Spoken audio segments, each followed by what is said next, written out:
ഹിജാബ് വിഷയത്തിലെ ശിവൻകുട്ടി സഖാവിന്റെ ധീരമായ ഇടപെടലുകൾ, സുരേഷ് ഗോപി അദ്ദേഹത്തെ വിദ്യാഭ്യാസത്തെക്കുറിച്ച് പച്ച നുണ പറഞ്ഞ് അപമാനിച്ചത്, ഇതൊക്കെ ഇങ്ങനെ കണ്ടപ്പോൾ ശിവൻകുട്ടി സഖാവിനെ കുറിച്ചൊരു വിശദമായ വീഡിയോ ചെയ്യണമെന്ന് കരുതി അങ്ങനെ അതിന്റെ ഡീറ്റെയിൽസ് ഒക്കെ എടുത്ത് അതിങ്ങനെ വായിച്ചുകൊണ്ടിരിക്കുമ്പോഴാണ് അതേ വിദ്യാഭ്യാസ മന്ത്രി ആരും അറിയാതെ, എന്തിന് ഘടകകക്ഷിയായ CPI പോലും അറിയാതെ PM ശ്രീ ഒപ്പിട്ടു എന്നൊരു വാർത്ത കേൾക്കുന്നത്. അപ്പൊ പിന്നെ അതിനെക്കുറിച്ച് പറയണല്ലോ. കേരളത്തിൽ കോൺഗ്രസ്, മുസ്ലിം ലീഗ് ഒക്കെ ഈ പദ്ധതിയെ വളരെ ഭീകരമായി കഠിനമായി എതിർക്കുന്നുണ്ട്. എന്നാൽ കോൺഗ്രസ് ഭരിക്കുന്ന എല്ലാ സംസ്ഥാനങ്ങളിലും ഈ പദ്ധതി നടപ്പാക്കിയിട്ടുണ്ട്. രാജസ്ഥാൻ, ഛത്തീസ്ഗഡ്, ഹിമാചൽ പ്രദേശ്, തെലുങ്കാന, കർണാടകയിൽ BJP ആണ് പദ്ധതി നടപ്പാക്കിയത്. എന്നാൽ ഇപ്പോൾ വന്ന കോൺഗ്രസ് സർക്കാർ അത് പുതുക്കി മുന്നോട്ട് പോവുകയും ചെയ്യുന്നു. അതിനാൽ കോൺഗ്രസിന്റെ എതിർപ്പ് എന്തിനോടാണെന്ന് എനിക്ക് ഇതുവരെ മനസ്സിലായിട്ടില്ല. ഭരണഘടനാ മൂല്യങ്ങളെ മാനിക്കാതെ മതനിരപേക്ഷ സമൂഹത്തെ തകർക്കുന്ന വിദ്യാഭ്യാസത്തിലെ കാവ്യവൽക്കരണം ഈ പദ്ധതി കൊണ്ടുവരുമെങ്കിൽ അതിനെ നമ്മൾ എതിർക്കേണ്ടി വരും. ദേശീയ വിദ്യാഭ്യാസ നയം നടപ്പിലാക്കുമ്പോൾ അതിൽ കാവ്യവൽക്കരണവും വിദ്യാഭ്യാസത്തിന്റെ ഹിന്ദുത്വവൽക്കരണവും ഉണ്ടാകും. അതാണ് എനിക്ക് ഈ പദ്ധതിയോടുള്ള വിയോജിപ്പും പ്രശ്നവും. വിയോജിപ്പ് വിശദമായി തന്നെ നമുക്ക് സംസാരിക്കാം. തമിഴ്നാടിന്റെ കേസൊക്കെ പറയാം. കോൺഗ്രസ്സുകാർ, ലീഗുകാർ അവരുടെ വിയോജിപ്പ് എന്തിനോടാണ്, എന്താണെന്ന് വിശദമായി കമന്റ് ഇട്ടാൽ നമുക്ക് എല്ലാവർക്കും അത് വായിച്ച് ചർച്ച ചെയ്യുകയും ചെയ്യാം. ഞങ്ങൾ ഇതിനെതിരാണ്, അന്നും എതിരാണ്, ഇന്നും എതിരാണ്, നാളെയും എതിരാണ്. എവിടെ ചർച്ച ചെയ്യാതെ, ആരോടും ആലോചിക്കാതെ LDF ഗവൺമെന്റിന് എങ്ങനെ മുന്നോട്ട് പോകാൻ പറ്റുമെന്ന് CPIക്ക് അറിയില്ല. RSSന്റെയും BJPയുടെയും അജണ്ട നടപ്പാക്കാനുള്ള സിലബസ് ആണിത്. ഈ കാവ്യവൽക്കരണത്തെയാണ് എനിക്ക് ഭയം. പ്രധാനമന്ത്രി schools four rising India PM Shri 2022 September 7 കേന്ദ്ര സർക്കാർ പദ്ധതി ആവിഷ്കരിച്ചത്. തെരഞ്ഞെടുക്കുന്ന സ്കൂളുകൾ പ്രത്യേക പരിഗണന നൽകി ദേശീയ വിദ്യാഭ്യാസ നയം NEP നടപ്പിലാക്കി മികവിന്റെ കേന്ദ്രങ്ങളാക്കി മാറ്റുക എന്നതാണ് ലക്ഷ്യം. നോട്ട് ദ പോയിന്റ്, NEP നടപ്പിലാക്കും. മൊത്തം 14,500 സ്കൂളുകളിൽ നടപ്പാക്കും. 27,360 കോടി രൂപ, ഒരു ബ്ലോക്കിൽ 2 വിദ്യാലയങ്ങൾ വീതം, ഒരു സ്കൂളിന് 1 കോടി 10 ലക്ഷം വരെ 5 വർഷം കൊണ്ട് കിട്ടും. PM ശ്രീ പദ്ധതി കാലയളവ് 5 വർഷമാണ്. 2022-23 അധ്യയന വർഷം മുതൽ 2026-27 വരെ കേരളത്തിൽ 150 വിദ്യാലയങ്ങളെ പദ്ധതിയിൽ ഉൾപ്പെടുത്താനായിരുന്നു നീക്കം. അതിന്റെ മേൽനോട്ടം കേന്ദ്ര സർക്കാരിന്റെ വിദ്യാഭ്യാസ പ്രോജക്റ്റായ സമഗ്ര ശിക്ഷ കേരളയ്ക്ക് ആയിരിക്കും. പദ്ധതി ആവിഷ്കരിച്ചപ്പോൾ മുതൽ വിദ്യാഭ്യാസത്തിന്റെ വർഗീയവൽക്കരണം, വാണിജ്യവൽക്കരണം, കേന്ദ്രീകരണം അല്ലെങ്കിൽ സെൻട്രലൈസേഷൻ എന്നിവ സംഭവിക്കുമെന്നതിനാൽ പദ്ധതിയെ ഇടതുപക്ഷം ഉൾപ്പെടെ പലരും ശക്തമായി എതിർത്തു വന്നു. ആദ്യഘട്ടത്തിൽ ഒക്ടോബർ 2022 13 സംസ്ഥാനങ്ങളും 3 യൂണിയൻ ടെറിട്ടറികളും MOU ഒപ്പിടാൻ തയ്യാറായി ആദ്യം തന്നെ. പിന്നീട് 2023-25 കാലയളവിൽ കേരളം, തമിഴ്നാട്, പശ്ചിമ ബംഗാൾ ഒഴികെയുള്ള മുഴുവൻ സംസ്ഥാനങ്ങളും യൂണിയൻ ടെറിട്ടറിയും MOU ഒപ്പിട്ടു. ഒപ്പിടില്ല എന്ന് വാശി പിടിച്ചു നിന്ന ഡൽഹി ഒക്ടോബർ 2024 പഞ്ചാബ് ജൂലൈ 2024 പദ്ധതി സ്വീകരിച്ചു. ഡൽഹിക്ക് 330 കോടി, പഞ്ചാബിന് 515 കോടി, പശ്ചിമ ബംഗാളിന് 1000 കോടി കഴിഞ്ഞ വർഷം കുടിശ്ശികയുണ്ടായിരുന്നു. ചുരുക്കി പറഞ്ഞാൽ ആകെയുള്ള 28 സംസ്ഥാനങ്ങളിൽ 26 എണ്ണവും 8 യൂണിയൻ ടെറിട്ടറിയും ഉൾപ്പെടെ 34 പേര് ഒപ്പിട്ട് കഴിഞ്ഞു. കേരളമടക്കം. തമിഴ്നാട് കോടതിയിൽ പോയി. നിലവിൽ തമിഴ്നാടും വെസ്റ്റ് ബംഗാളും എന്ന് വെച്ചാൽ സ്റ്റാലിനും മമതാ ബാനർജിയും മാത്രമാണ് ഇതിൽ വീഴാതെ പിടിച്ചു നിൽക്കുന്നത്. എന്തുകൊണ്ടാണ് തമിഴ്നാടും പശ്ചിമ ബംഗാളും പദ്ധതിയെ എതിർക്കുന്നതെന്ന് എന്റെ വിയോജിപ്പ് പറയുന്നതിന് മുമ്പ് അവരുടെ വിയോജിപ്പ് ഒന്ന് പറഞ്ഞു പോകാം. തമിഴ്നാട് ഒപ്പിടാത്തതിന്റെ കാരണം സ്റ്റാലിന്റെ DMKയുടെ നേതൃത്വത്തിലുള്ള സർക്കാർ ഈ പദ്ധതിയെ പൂർണ്ണമായും എതിർക്കുകയാണ്. അത് കേന്ദ്ര അധികാര പ്രയോഗത്തിനുള്ള ഒരു ഉപകരണമായി ഈ പദ്ധതി മാറുമെന്നാണ് അവർ കരുതുന്നത്. 2020 നാഷണൽ എഡ്യൂക്കേഷൻ പോളിസി NEP പഠന പദ്ധതിയോട് തമിഴ്നാട് എല്ലാ കാലത്തും എതിർപ്പാണ്. ഹിന്ദി അടിച്ചേൽപ്പിക്കുന്നതിനോട് അവിടെ വലിയ പ്രതിരോധവും സമരവും, അത് അവരുടെ ഒരു ആഭ്യന്തര യുദ്ധവും ആഭ്യന്തര വിഷയവുമാണ്. അതുകൊണ്ട് NEPയുടെ ഏകീകൃത പാഠ്യപദ്ധതി ഒരു കാരണവശാലും തമിഴ്നാട്ടിൽ കൊണ്ടുവരാൻ തമിഴ്നാട് അനുവദിക്കില്ല. ദ്വിഭാഷ, തമിഴ് ഇംഗ്ലീഷ് വിദ്യാഭ്യാസം, തൊഴിൽ പരിശീലനം എന്നിവയിൽ ശ്രദ്ധ കേന്ദ്രീകരിച്ച് കാവ്യവൽക്കരണം അല്ലെങ്കിൽ ഹിന്ദി അടിച്ചേൽപ്പിക്കുന്നതിനെതിരെ പോരാടാനാണ് അവരുടെ തീരുമാനം. ത്രിഭാഷാ പദ്ധതി, ഇംഗ്ലീഷ്, തമിഴ്, ഹിന്ദി അവർ അംഗീകരിക്കുന്നേ ഇല്ല. അതുകൊണ്ട് അവർ ഈ പദ്ധതി അംഗീകരിക്കുന്ന പ്രശ്നമില്ല. പദ്ധതി നടപ്പാകുമ്പോൾ കേന്ദ്രം സമഗ്ര ശിക്ഷാ അഭിയാൻ SSA ഫണ്ടുകളായിട്ട് 2152 കോടി തമിഴ്നാടിന് നൽകും. അതിന് MOU ഒപ്പിടണം. തമിഴ്നാട് ഇത് അനീതിയായി കണ്ടു. ഫണ്ടിനെ ഇതുമായി ബന്ധപ്പെടുത്തുന്നതിനെ മുഖ്യമന്ത്രി MK സ്റ്റാലിൻ എതിർത്തു. നിബന്ധനകളില്ലാതെ ഞങ്ങൾക്ക് പണം കിട്ടണമെന്ന് സ്റ്റാലിൻ ആവശ്യപ്പെട്ടു. DMK ഈ പദ്ധതിയെ ഫെഡറലിസത്തിന്റെയും വിദ്യാഭ്യാസ അവകാശ തത്വങ്ങളുടെയും ഒക്കെ ലംഘനമായിട്ടും കണ്ടു. തമിഴ്നാട് സർക്കാർ PM ശ്രീ സ്കീമിന്റെ MOU ഒപ്പിടാത്തതിനെ തുടർന്ന് സമഗ്ര ശിക്ഷാ ഫണ്ടുകൾ 2291 കോടി കേന്ദ്രം പിടിച്ചുവെച്ചതിനെതിരെ അവർ കോടതിയിൽ പോയി. സുപ്രീം കോടതിയിൽ പോയത് മെയ് 2025. ഭരണഘടനയുടെ ആർട്ടിക്കിൾ 131 പ്രകാരം കേന്ദ്രത്തിനെതിരെ അവര് കേസ് ഫയൽ ചെയ്തു. നാഷണൽ എഡ്യൂക്കേഷൻ പോളിസി NEP അടിച്ചേൽപ്പിക്കുന്നു, ഫെഡറലിസം തകർക്കുന്നു എന്നായിരുന്നു അവരുടെ പരാതി. ജൂൺ 9, 2025 സുപ്രീം കോടതി അടിയന്തരവാദം കേട്ടില്ല ഈ വിഷയത്തില്. എന്നാൽ മദ്രാസ് ഹൈക്കോടതി മെയ് ജൂൺ 2025 മാസങ്ങളിൽ ഈ കേസ് കേട്ടു. മെയ് 23 കേസ് പരിഗണിച്ചു. കേന്ദ്രം ഹൈക്കോടതിയിൽ MOU ഒപ്പിടാത്തതിനാൽ ഫണ്ടുകൾ നൽകുന്നില്ല എന്നതിന് ജൂൺ 10 ഹൈക്കോടതി കേന്ദ്രത്തോട് സമഗ്ര ശിക്ഷാ സ്കീമിന്റെ ഫണ്ടുകൾ NEP PM ശ്രീ മൂല്യങ്ങളുമായി ബന്ധിപ്പിക്കാതെ വിഭജിച്ച് നൽകാൻ വേണ്ടി നിർദ്ദേശിച്ചു. റൈറ്റ് ടു എഡ്യൂക്കേഷൻ RTE നിയമപ്രകാരമുള്ള റീഇംബേഴ്സ്മെന്റ് ഫണ്ടുകൾ പ്രൈവറ്റ് സ്കൂളുകൾക്ക് അടിയന്തരമായി നൽകാനും കോടതി പറഞ്ഞു. 2025 ഒക്ടോബർ 2 തമിഴ്നാടിന് സമഗ്ര ശിക്ഷാ ഫണ്ടുകൾ ലഭിച്ചു. കോടതി ഇടപെടലിന് ശേഷം ഭാഗികമായി ഫണ്ടുകൾ കിട്ടിയെങ്കിലും കേന്ദ്ര സംസ്ഥാന സംഘർഷം തുടരുകയാണ്. കോടതിയിൽ പോയെങ്കിലും മുഴുവൻ ഫണ്ട് ഇതുവരെ ലഭിച്ചിട്ടില്ല. കിട്ടിയത് 538.39 കോടി. അതായത് 2024-25 പൂർണ്ണ കേന്ദ്ര ഷെയർ 362, 25-26 ആദ്യ ഇൻസ്റ്റാൾമെന്റ് 175.59 കോടി എന്നിവയാണ് കിട്ടിയത്. മൊത്തം SSA ഫണ്ടുകൾ 2152 കിട്ടിയിട്ടില്ല. പകുതി ഇനി കുറെ കിട്ടാനുണ്ട്. MOU ഒപ്പിട്ടാലേ കിട്ടൂ എന്നാണ് കേന്ദ്രം പറയുന്നത്. ഈ ഫണ്ടുകൾ NEP PM ശ്രീ ഒപ്പിട്ടാലേ കിട്ടൂ എന്ന വാശിയിൽ കേന്ദ്രവും അല്ലാതെ തരണമെന്ന് പറഞ്ഞ് തമിഴ്നാടും വാശി പിടിച്ച് കോടതിയിൽ കേസ് നീക്കി. സ്കൂളുകൾക്ക് മുന്നിൽ PM ശ്രീ എന്ന പ്രിഫിക്സ് ചേർത്ത് വെക്കണമെന്ന ആവശ്യത്തെയാണ് പശ്ചിമ ബംഗാൾ പ്രധാനമായും എതിർത്തത്. തൃണമൂൽ കോൺഗ്രസ് സർക്കാർ പദ്ധതിയുടെ ആരംഭം മുതൽ ഇതിനെതിരെ ശക്തമായ നിലപാടാണ് സ്വീകരിച്ചത്. കാരണം വിദ്യാഭ്യാസത്തിൽ സംസ്ഥാനത്തിനാണ് പൂർണ്ണ സ്വാതന്ത്ര്യം എന്നവർ കരുതുന്നു. ഭരണഘടനയുടെ കൺകറന്റ് ലിസ്റ്റിലുള്ള വിദ്യാഭ്യാസം കേന്ദ്രത്തിന്റെ അധികാരത്തിന് കീഴിൽ കൊണ്ടുവരാൻ ഇതുവഴി കേന്ദ്രം ശ്രമിക്കുകയാണ്. ഇത് വലിയ പ്രശ്നമാകുമെന്നാണ് പശ്ചിമ ബംഗാളിന്റെ ഒരു നിലപാട്. സംസ്ഥാനം NEPയുടെ ഘടനയെ തന്നെ എതിർക്കുന്നു. അവ ഫെഡറൽ തത്വങ്ങളെ ദുർബലപ്പെടുത്തും, കേന്ദ്ര ആശയത്തെ അടിച്ചേൽപ്പിക്കും ഒക്കെ ചെയ്യുമെന്നാണ് പശ്ചിമ ബംഗാളിന്റെ ധാരണ. സംസ്ഥാന സ്വയംഭരണം, ഫെഡറലിസം പ്രശ്നങ്ങൾ വെസ്റ്റ് ബംഗാൾ വലിയ വിഷയമായിട്ടാണ് കാണുന്നത്. MOU ഒപ്പിട്ടാലേ പണം കിട്ടൂ എന്നത് സ്കൂൾ പാഠ്യപദ്ധതിയിലും ഭരണത്തിലും കേന്ദ്ര നിയന്ത്രണം കൊണ്ടുവരുന്നതിനുള്ള ഒരു ഉപാധിയായിട്ടാണ് അവർ കാണുന്നത്. 1000 കോടി SSA ഫണ്ടുകൾ കേന്ദ്രത്തിന്റെ ഭീഷണിയായിട്ടാണ് അവരത് കാണുന്നത്. പ്രലോഭനവും ഭീഷണിയും. യാതൊരു നിബന്ധനയും ഇല്ലാതെ പണം തരികയാണെങ്കിൽ തരിക, അല്ലെങ്കിൽ ഞങ്ങൾക്ക് വേണ്ട എന്നതാണ് പശ്ചിമ ബംഗാളിന്റെ നിലപാട്. ഇനി കേരളത്തിലേക്ക് വന്നാൽ കേരളം ഇപ്പൊ MOU ഒപ്പിട്ടു.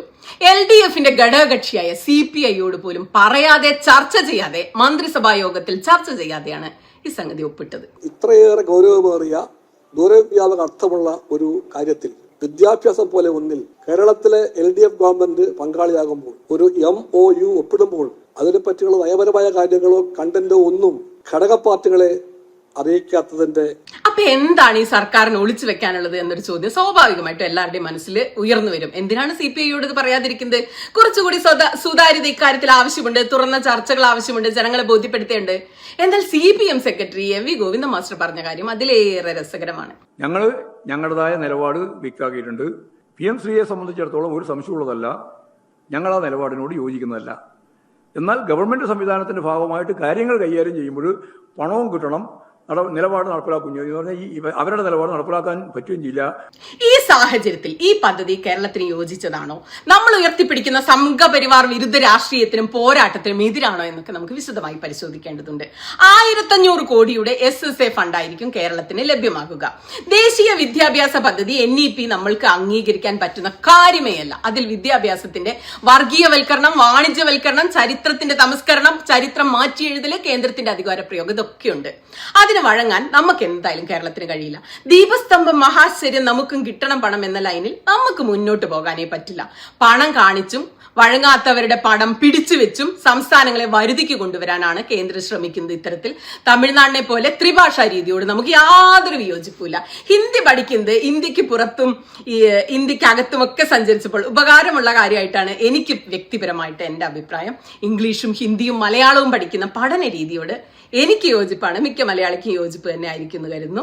പിന്നെ 4 വർഷത്തെ ബിരുദം നമുക്ക് പ്രശ്നമൊന്നുള്ള കാര്യമില്ല. വിദേശ യൂണിവേഴ്സിറ്റികളിലൊക്കെ 4 വർഷ ബിരുദ കോഴ്സുകളാണുള്ളത്. അത് നമുക്ക് നമുക്ക് അംഗീകരിക്കാം എന്നുള്ളത് അതൊന്നും നമ്മളെ ബാധിക്കുന്ന ഒരു വിഷയമല്ല. അതൊക്കെ വിദ്യാഭ്യാസത്തിന്റെ നിലവാരം ഉയർത്താനേ സഹായിക്കും. നമ്മുടെ പ്രശ്നം PM ശ്രീയുടെ കേന്ദ്രം ഇതിലൂടെ എന്തെല്ലാം കേരളത്തിലേക്ക് കയറ്റുമതി ചെയ്യുമെന്നതിലാണ്. രാജ്യത്തെ സ്കൂളുകളിൽ അടിസ്ഥാന സൗകര്യങ്ങൾ മെച്ചപ്പെടുത്താൻ വേണ്ടി തയ്യാറാക്കിയിട്ടുള്ള ഒരു പദ്ധതിയാണിതെന്നാണ് അവർ പറയുന്നത്. എന്ന് വെച്ചാൽ UP പോലെ വിദ്യാഭ്യാസപരമായി പിന്നോക്കം നിൽക്കുന്ന അടിസ്ഥാന സൗകര്യങ്ങൾ പോലും ഇല്ലാത്ത സ്കൂളുകൾ നന്നാക്കാൻ വേണ്ടി.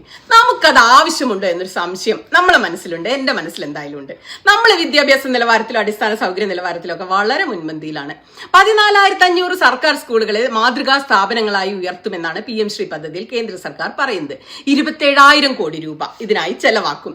UPയിലാണ് ഏറ്റവും കൂടുതൽ PM ശ്രീ സ്കൂളുകൾ ഉള്ളത്, 1865. തൊട്ട് പിന്നാലെ മഹാരാഷ്ട്ര 910, ആന്ധ്ര 900. വലിയ സ്റ്റേറ്റുകളായതുകൊണ്ടാണ്. ചലഞ്ച് മോഡ് എന്നൊരു പരിപാടി വഴിയാണ് PM ശ്രീ സ്കൂളുകളെ തിരഞ്ഞെടുക്കുക. ചില മിനിമം മാനദണ്ഡങ്ങളൊക്കെ പാലിക്കുന്ന സ്കൂളുകൾക്ക് ഓൺലൈനായിട്ട് അപേക്ഷിക്കാം. കേടുപാടില്ലാത്ത സ്കൂൾ കെട്ടിടം വേണം, തടസ്സങ്ങളില്ലാത്ത പ്രവേശന റാമ്പുകൾ വേണം, ആൺകുട്ടികൾക്കും പെൺകുട്ടികൾക്കും കുറഞ്ഞത് ഒരു ടോയ്ലറ്റ് എങ്കിലും വേണം എന്നൊക്കെയാണ് മിനിമം മാനദണ്ഡങ്ങൾ. തിരഞ്ഞെടുത്ത സ്കൂളിന്റെ പേരിന് PM ശ്രീ എന്ന പ്രിഫിക്സ് നൽകി PM ശ്രീ ഇന്ന സ്കൂള് എന്ന് ചേർക്കേ വേണം. ഇതൊക്കെ ഇല്ലാത്ത സ്കൂളുകൾ നിങ്ങൾ ആലോചിച്ച് നോക്കി. ഇതൊക്കെ ഇല്ലാത്ത സ്കൂളുകൾ കേരളത്തിൽ ഇല്ല. നമ്മൾ അടിസ്ഥാന സൗകര്യ വികസനമൊക്കെ എല്ലാ സ്കൂളിലും ആയിട്ടുണ്ട്. അപ്പൊ നമുക്ക് ഇത് ആവശ്യമുണ്ടോ എന്നുള്ളൊരു സംശയം എന്റെ മനസ്സിലുണ്ട്. ഇവിടെ ശരിക്കും പ്രശ്നം ആയിരക്കണക്കിന് ശാഖകളൊക്കെ ഈ നാട്ടിലുണ്ടെങ്കിലും BJPക്ക് വലിയ വേരോട്ടമൊന്നും ഇവിടെ ഇല്ല. കുഞ്ഞുങ്ങളുടെ കുഞ്ഞു മനസ്സുകളിലൂടെ സ്വാധീനിച്ച് ഇവിടെ അവരുടെ രാഷ്ട്രീയത്തിന് വിത്തുപാകാൻ എന്നിട്ട് കാവ്യവൽക്കരണം നടപ്പാക്കാൻ ഇവർ ശ്രമിക്കുമെന്നതാണ് എന്നെ ഭയപ്പെടുത്തുന്ന സംഗതി. കാരണം അവർ പാഠപുസ്തക സിലബസ് പരിഷ്കരിക്കുന്നത് കാലങ്ങളായി നടത്തിക്കൊണ്ടിരിക്കുകയാണ്. കേരളത്തിൽ തന്നെ ഹയർ സെക്കൻഡറി സ്കൂളുകളിൽ NCERT പാഠപുസ്തകം പഠിപ്പിക്കുന്നു. നിലവിൽ സംസ്ഥാനത്ത് 1 മുതൽ 10 വരെയുള്ളവർക്ക് SCERTയുടെ പാഠപുസ്തകവും സിലബസും പഠിപ്പിക്കുന്നു. കേന്ദ്ര സർക്കാരിന്റെ NEPയുടെ ഭാഗമായ പരിഷ്കരിച്ച പാഠപുസ്തകം കേരളത്തിൽ എത്തുകയാണെങ്കിൽ എന്ത് സംഭവിക്കുമെന്ന വലിയ ആശങ്ക ഭീതി എനിക്കുണ്ട്. എന്തൊക്കെയായിരിക്കും അവരതിൽ കൊണ്ടുവരിക? കാരണം നിലവിലെ NCERT സിലബസ് പരിഷ്കരണത്തിലൂടെ എടുത്തു കളഞ്ഞ വിഷയങ്ങൾ നമുക്കൊന്ന് പരിശോധിക്കേണ്ടതുണ്ട്. 10ാം ക്ലാസ് പാഠ്യപദ്ധതിയിൽ നിന്ന് പരിണാമ സിദ്ധാന്തം എടുത്തു കളഞ്ഞു. ഇനി മറ്റതൊക്കെ പറയായിരിക്കും. പുഷ്പക വിമാനം, ചാണകത്തിൽ നിന്ന് പ്ലൂട്ടോണിയം, കൊമ്പിന്റെ ഇടയിൽ എന്തോ സാധനം, ഇതൊക്കെ ആയിരിക്കും ഇനി വരാൻ പോകുന്നത്. ഇതൊക്കെയാണ് എന്റെ ഭയം. പിന്നെ ഡൽഹി സുൽത്താനേറ്റ് മുഴുവൻ ചാപ്റ്റർ 2025 നീക്കം ചെയ്തു. മുഗൾ സാമ്രാജ്യം, ഹുമയൂൺ, അക്ബർ, ജഹാംഗീർ, ഷാജഹാൻ, ഔറംഗസേബിന്റെ നേട്ടങ്ങളുടെ പട്ടിക ഇല്ല ഇപ്പൊ ക്ലാസ് 7. ഔറംഗസേബിന്റെ ഭരണം, മുഗളർക്ക് ശേഷമുള്ള പ്രാദേശിക രാജ്യം, ഗുജറാത്ത് കലാപം, പരാമർശങ്ങളില്ല. വർണ്ണവ്യവസ്ഥയുടെ പാരമ്പര്യ സ്വഭാവമില്ല, ഐത്തമില്ല, ജാതി വ്യവസ്ഥയില്ല. പിന്നെ 12ാം ക്ലാസ്സിലെ പാഠപുസ്തകത്തിൽ ഗാന്ധി വധത്തിനെ സൂചിപ്പിക്കുന്ന മഹാത്മാഗാന്ധിയുടെ ത്യാഗം എന്ന പാഠത്തിൽ നിന്ന് നാഥുറാം വിനായക് ഗോഡ്സെയുടെ രാഷ്ട്രീയമില്ല, അയാളെ പറ്റിയുള്ള വിശദാംശങ്ങളില്ല. 11ാം ക്ലാസ്സിലെ സോഷ്യോളജി പുസ്തകത്തിൽ ഗുജറാത്ത് കലാപത്തിനെ പറ്റിയുള്ള ഭാഗം തന്നെ ഒഴിവാക്കി. ഗുജറാത്ത് കലാപത്തിനെ പറ്റിയുള്ള പരാമർശങ്ങൾ 12ാം ക്ലാസ്സിലെ പാഠപുസ്തകങ്ങളിൽ നിന്ന് ഒഴിവാക്കിയിട്ട് മാസങ്ങളെ ആയിട്ടുള്ളൂ എന്നുള്ളത് നമ്മൾ മറക്കരുത്. 12ാം ക്ലാസ്സിലെ പാഠപുസ്തകത്തിൽ നിന്ന് മുഗൾ സാമ്രാജ്യത്തിനെ പറ്റിയുള്ള ഭാഗം എന്തിനാണ് ഒഴിവാക്കി? എന്തായിരുന്നു അവർക്ക് പ്രശ്നം? അതുണ്ടെങ്കിൽ 12ാം ക്ലാസ്സിലെ പാഠപുസ്തകത്തിൽ നിന്ന് ഇന്ത്യയുടെ ആദ്യത്തെ വിദ്യാഭ്യാസ മന്ത്രിയായിരുന്ന മൗലാന അബ്ദുൽ കലാം ആസാദിനെ പറ്റിയുള്ള വിവരങ്ങൾ എന്തിനാണ് ഇവർ ഒഴിവാക്കിയത്? 11ാം ക്ലാസ്സിലെ പാഠപുസ്തകത്തിൽ നിന്ന് ജമ്മു ആൻഡ് കാശ്മീർ ഇന്ത്യയിൽ കൂട്ടിച്ചേർത്തപ്പോൾ നിലവിൽ വന്ന ആർട്ടിക്കിൾ 370 പറ്റിയുള്ള പരാമർശം ഒഴിവാക്കി. എന്ത് തേങ്ങയ്ക്കാണ് അത് ഒഴിവാക്കിയത്? ബാബറി മസ്ജിദിന്റെ തകർച്ച ക്ലാസ് 12ൽ നിന്ന് ഒഴിവാക്കിയിട്ടിരിക്കുക. Democracy and diversity, popular struggles and movement, challenges to democracy എന്ന ചാപ്റ്ററുകൾ മുഴുവനായിട്ടും 10ാം ക്ലാസ്സിലെ പാഠപുസ്തകത്തിൽ നിന്ന് ഒഴിവാക്കി. നക്സലൈറ്റ് പ്രസ്ഥാനം, കോൾഡ് വാർ, ഇതൊന്നും ഇല്ല പാഠപുസ്തകങ്ങൾ. എന്തായിരുന്നു പ്രശ്നം? മുഗൾ കോടതികൾ, കിങ്സ് ആൻഡ് ക്രോണിക്കിൾസ് നിന്ന് മുഴുവൻ ചാപ്റ്റർ എടുത്തു മാറ്റി. മഹാത്മാഗാന്ധിയുടെ വധം ഞാൻ പറഞ്ഞു. ഹിന്ദു എക്സ്ട്രീമിസ്റ്റുകൾ അതിനെക്കുറിച്ച് പറയുന്ന പരാമർശം, മുസ്ലിം ആഫീസർ ആരോപണം, നാഥുറാം ഗോഡ്സെയുടെ പശ്ചാത്തലം, എമർജൻസി, അടിയന്തരാവസ്ഥ പൂർണ്ണമായിട്ട് എടുത്തു കളഞ്ഞു. ജമ്മു ആൻഡ് കാശ്മീർ ഞാൻ പറഞ്ഞു അല്ലെ, 370 പ്രകാരമുള്ള സ്വയംഭരണ പ്രതിജ്ഞ എടുത്തു കളഞ്ഞത്. മൗലാന അബ്ദുൽ കലാം ആസാദിനെ കുറിച്ച് പറഞ്ഞപ്പോൾ ഞാൻ പറയാൻ മറന്ന ഒരു കാര്യമുണ്ട്. The story of Indian democracy, social movements, patterns of social inequality, സെക്ഷനുകളൊക്കെയാണ് അവർ പരിഷ്കരിച്ചിട്ട് അവർക്ക് വേണ്ടതെല്ലാം എടുത്തു കളഞ്ഞിട്ടുണ്ട്. സമത്വത്തിനായിട്ടുള്ള നമ്മുടെ പോരാട്ടം, ഇന്ത്യൻ ഭരണഘടന യുടെ പാർശ്വവൽക്കരണം മനസ്സിലാക്കാൻ വേണ്ടി പഠിക്കേണ്ട കാര്യങ്ങൾ, പാർശ്വവൽക്കരണത്തെ എങ്ങനെ അഭിമുഖീകരിക്കണം എന്ന് പഠിക്കുന്നത്, സ്വാതന്ത്ര്യാനന്തര ഇന്ത്യ എങ്ങനെയാണെന്നുള്ളത്, ജനാധിപത്യവും വൈവിധ്യവും എന്ന പൂർണ്ണ അധ്യായം, ലിംഗഭേദം, മതം, ജാതി, ജനകീയ സമരങ്ങൾ, പ്രസ്ഥാനങ്ങൾ, ജനാധിപത്യത്തോടുള്ള വെല്ലുവിളികൾ, ഇതെല്ലാം എടുത്തു കളഞ്ഞിരിക്കുക. ദാരിദ്ര്യം, ലോക ചരിത്രത്തിലെ പ്രമേയങ്ങൾ, മധ്യ ഇസ്ലാമിക പ്രദേശങ്ങൾ പൂർണ്ണ അധ്യായം എടുത്തു കളഞ്ഞിരിക്കുക. സംസ്കാരങ്ങളുടെ ഏറ്റുമുട്ടൽ, പൂർണ്ണമായ അധ്വാനമില്ല. കുടിയേറ്റം ഇല്ല, കാരണങ്ങളില്ല അതിന്റെ. പിന്നെ ശീതയുദ്ധ കാലഘട്ടമില്ല, ലോകരാഷ്ട്രീയത്തിലെ US ആധിപത്യമില്ല, ഇന്ത്യൻ ജനാധിപത്യത്തിന്റെ കഥ, ഭരണഘടനയും സാമൂഹിക മാറ്റവും എന്ന് പുനർനാമകരണം ചെയ്തിരിക്കുകയാണ്. സാമൂഹിക പ്രസ്ഥാനങ്ങളെ കുറിച്ച് തെരഞ്ഞെടുത്ത ഭാഗങ്ങൾ ഉണ്ടായിരുന്നു. അത് അവരെടുത്തു കളഞ്ഞു. ഇന്ത്യൻ സമൂഹത്തിന്റെ ജനാധിപത്യ ഘടന, സാമൂഹിക അസമത്വത്തിന്റെ ഒഴിവാക്കലുകളുടെയൊക്കെ ശൈലികൾ തിരഞ്ഞെടുത്ത ഭാഗങ്ങളൊക്കെ അങ്ങോട്ട് ഒഴിവാക്കി. സാംസ്കാരിക വൈവിധ്യത്തിന്റെ വെല്ലുവിളികൾ, എത്ര പ്രധാനപ്പെട്ട ചാപ്റ്ററാണ് അതില്ല. ജനാധിപത്യ ക്രമത്തിന്റെ പ്രതിസന്ധിയില്ല. ഇന്ത്യൻ രാഷ്ട്രീയത്തിലെ സമീപകാല സംഭവ വികാസങ്ങൾ പലതും എടുത്തു കളഞ്ഞു. വിഭജനം, ഇന്ത്യ പാക് വിഭജനം, അത് മനസ്സിലാക്കുന്ന കാര്യങ്ങൾ എടുത്തു കളഞ്ഞു. കുത്തബ് മിനാരത്തിൽ നിന്ന്, ഉയരങ്ങളിൽ നിന്ന് ഒരു മാലാകെ ഇറങ്ങി വന്ന് ഹിന്ദു മുസ്ലിം ഐക്യം തകർന്നാൽ 24 മണിക്കൂർ കൊണ്ട് ഇന്ത്യക്ക് സ്വാതന്ത്ര്യം ലഭിക്കുമെന്ന് എന്നോട് പറഞ്ഞാൽ ആ സ്വാതന്ത്ര്യം വേണ്ട എന്ന് ഞാൻ പറയുമെന്ന് പറഞ്ഞ ഇന്ത്യയുടെ സ്വതന്ത്ര ഇന്ത്യയിലെ ആദ്യ വിദ്യാഭ്യാസ മന്ത്രിയായിരുന്നു മൗലാന അബ്ദുൽ കലാം. അതുപോലെ ഈ പറഞ്ഞ ഓരോരുത്തർക്കും അതിൻ്റെതായ പ്രസക്തിയുണ്ട്. അപ്പൊ എന്തിനാണ് ഇവരെ കുറിച്ചുള്ള പരാമർശങ്ങൾ നീക്കുന്നത്? എന്താണ് ഗുജറാത്ത് കലാപം കുട്ടികൾ പഠിക്കുന്നതിൽ ഇവരെന്തിനാണ് ഭയപ്പെടുന്നത്? അപ്പൊ മോഡേൺ പൊളിറ്റിക്കൽ ഇവന്റുകൾ നീക്കുന്നത് കാവ്യവൽക്കരണം തന്നെയാണ്. ആധുനിക ഇന്ത്യയിൽ നടന്ന കാര്യങ്ങൾ മറച്ചു വെക്കുന്ന എന്തിനാണ്? അതാണ് കാവ്യവൽക്കരണം. ഇത്രയും കാര്യങ്ങൾ സിലബസിൽ നിന്ന് മാറുമ്പോൾ ഇന്ത്യയുടെ യഥാർത്ഥ ചരിത്രം പിന്നെ എവിടെയാണ് കിട്ടുക? കുട്ടികൾ എവിടെ നിന്നാണ് അത് പഠിക്കേണ്ടത്? കൂട്ടിച്ചേർത്ത് എന്താണെന്നും കൂടെ ഒന്ന് പറഞ്ഞാൽ ഇതിലെ ഭീകരത മനസ്സിലാവില്ലേ, ഇവരുടെ വൃത്തികേടുകൾ മനസ്സിലാവുന്നത്. പുരാതന രാജവംശങ്ങൾ, മൗര്യർ, അശോകൻ, ഇതൊന്നും പഠിക്കുന്നതിന് നമുക്ക് പ്രശ്നമൊന്നുമില്ല കേട്ടോ. പക്ഷെ അതിൽ നിന്ന് മുകളരെ എടുത്തു കളഞ്ഞ് ഇത് മാത്രം ചോളർ, പാണ്ഡ്യർ, ചേരരൊക്കെ മാത്രം എന്താണ് പ്രശ്നം. പിന്നെ തീർത്ഥാടന കേന്ദ്രങ്ങൾ, കുംഭമേള, ക്രോസ് റിലീജിയസ് എന്ന പേരില്, പിന്നെ ഗുപ്ത സാമ്രാജ്യം പഠിച്ചോട്ടെ, കുഴപ്പമില്ല എനിക്ക്. പിന്നെ ദേശീയവാദികൾ എന്ന പേരില് വീർ സവർക്കർ, സുഭാഷ് ചന്ദ്രബോസ്, സർദാർ പട്ടേൽ വിപുലീകരിച്ച് വലുതായിട്ട് ചേർത്തു. യോഗ, ആയുർവേദം, വേദിക് ഗണിതം അതൊക്കെ ഇതിൽ ആഡ് ചെയ്തിട്ടുണ്ട്. Digital India, make in India, Swachh Bharat, ഇതൊക്കെ എന്തിനാ കുട്ടികൾ പഠിക്കുന്നത്? ചുരുക്കി പറഞ്ഞാൽ അവിടെ ഗാന്ധിയെ മാറ്റിയിട്ട് സവർക്കറെ സ്ഥാപിക്കുന്നു. മുസ്ലിം മോഡേൺ ചരിത്രത്തിന് പകരം പുരാതന ദേശീയവാദികൾക്ക് സ്ഥാനം കൊടുക്കുന്നു. എന്താണ് ഈ സിലബസിൽ നിന്ന് കുട്ടികൾ പഠിക്കുക? RSSന്റെയും BJPയുടെയും അജണ്ട നടപ്പാക്കാനുള്ള സിലബസ് ആണിത്. ഈ കാവ്യവൽക്കരണത്തെയാണ് എനിക്ക് ഭയം. ഇക്കാര്യങ്ങളിൽ ക്ലാരിറ്റി വേണം. എന്താണ് കുട്ടികൾ പഠിക്കുക, പാഠപുസ്തകം എന്തായിരിക്കുമെന്ന്, പദ്ധതിയെക്കുറിച്ചുള്ള ആശങ്കകളും എതിർപ്പുകളൊക്കെ നിങ്ങൾക്കും പലതും ഉണ്ടാകും. നിങ്ങളത് കമന്റ് ആയിട്ടിടണം, നമുക്ക് ചർച്ച ചെയ്യാം. ഞാൻ ആദ്യം പറഞ്ഞ വീണ്ടും ആവർത്തിക്കുന്നു, കോൺഗ്രസ് ഭരിക്കുന്ന സംസ്ഥാനങ്ങളിൽ നടപ്പിലാക്കിയ പദ്ധതിയാണിത്. പിന്നെ എന്തുകൊണ്ടാണ് കേരളത്തിലെ കോൺഗ്രസുകാർക്ക് ഇതിനെക്കുറിച്ച് എതിർപ്പ്? അതോ കേരളത്തിലെ കോൺഗ്രസ് വേറെയും കേന്ദ്രത്തിലെ കോൺഗ്രസ് വേറെയാണോ? KC വേണുഗോപാൽ കേന്ദ്രത്തിൽ വേറൊരാളും ഇവിടെ വരുമ്പോൾ വേറൊരാളാണ്. എന്താണ് കോൺഗ്രസിന്റെ ലീഗിന്റെ എതിർപ്പ് എന്നറിയാൻ എനിക്ക് സത്യസന്ധമായി താല്പര്യമുണ്ട്. എന്റെ വിയോജിപ്പുകൾ ഇതൊക്കെയാണ്. നിങ്ങളുടെ വിയോജിപ്പുകൾ നിങ്ങളും കമന്റ് ആയിട്ടിടണം. അപ്പൊ നമുക്ക് മറ്റൊരു വിഷയമായി നാളെ വീണ്ടും കാണാം.